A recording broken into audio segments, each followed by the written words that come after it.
In October 2015, Sonoma Land Trust changed the map of San Francisco Bay by breaching the levee at Sears Point Ranch along Highway 37 and letting in the tides for the first time in 140 years. The primary goal of this 1,000-acre tidal marsh restoration, one of the largest such projects in the western U.S., was to restore the land that had been diked and drained for farms and infrastructure back to its natural state, tidal wetlands. In the years since, we've documented seals, river otters, bat rays, vast schools of bait fish, the beginnings of a vegetated marsh, and tens of thousands of waterfowl and shorebirds. Tidal wetlands not only provide important habitat for plants and wildlife, but they also filter pollution, sequester carbon, and provide a buffer for storm surges and sea level rise, making tidal wetlands a critical natural defense in the face of climate change. During the farming era of the last century, the former wetland soil desiccated, decomposed, and eroded away, subsiding 6 feet below sea level. Since the levees were breached, the developing marsh site has quickly accumulated 2 to 4 feet of sediment, pushing it toward elevations that will support cordgrass and pickleweed in the years to come. Even with this rapid rate of sediment accretion, however, we find ourselves needing to combat wave-driven shoreline erosion to give the developing marshland time to grow their once abundant natural defenses against storms and flooding.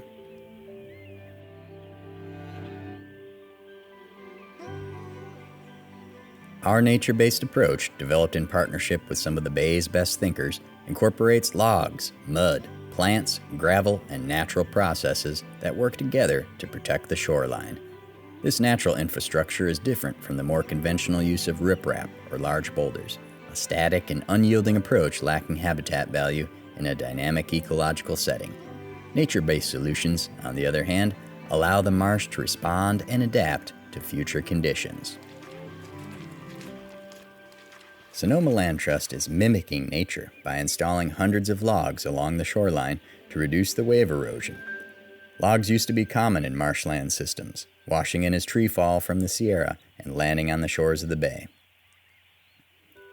In this case, however, the logs were provided by Caltrans and PG&E from regional roadway projects and utility line clearing, saving the project nearly $130,000. Native species such as cordgrass, as well as pickleweed and saltgrass, are beginning to colonize the compacted mud bench in front of and behind where the logs are being placed.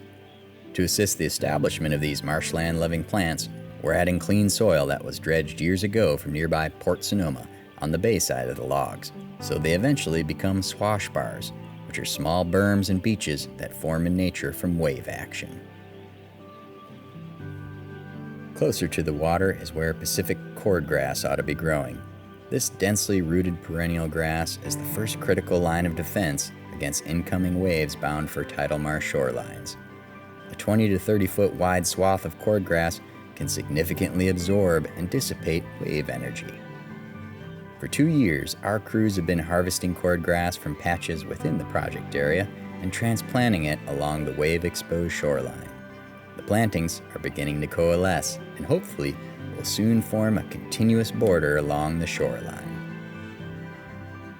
In areas where wave erosion is at its worst, additional wave baffling elements have been added, such as coyote brush fences placed further out in the water and intended only to last a season or two while the cordgrass gets established, and lightly sprinkled gravel where the mudflat erosion is particularly acute and in need of stabilization.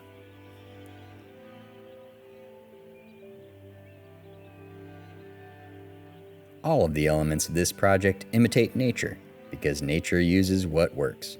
We're simply providing the missing pieces that allow the natural processes to act. This adaptive management approach is derived from natural processes observed by our design team on site and around the bay. The project's progress will be monitored, and if successful, will be an approach that other managers can use to manage the chronic issue of shoreline erosion within tidal marsh settings. When the project is completed, the Elliott Trail will reopen, and we hope you'll take the opportunity to stroll the levee and make your own observations, while enjoying the sights and sounds of thousands of migrating birds which have rediscovered the restored wetland habitat at Sears Point.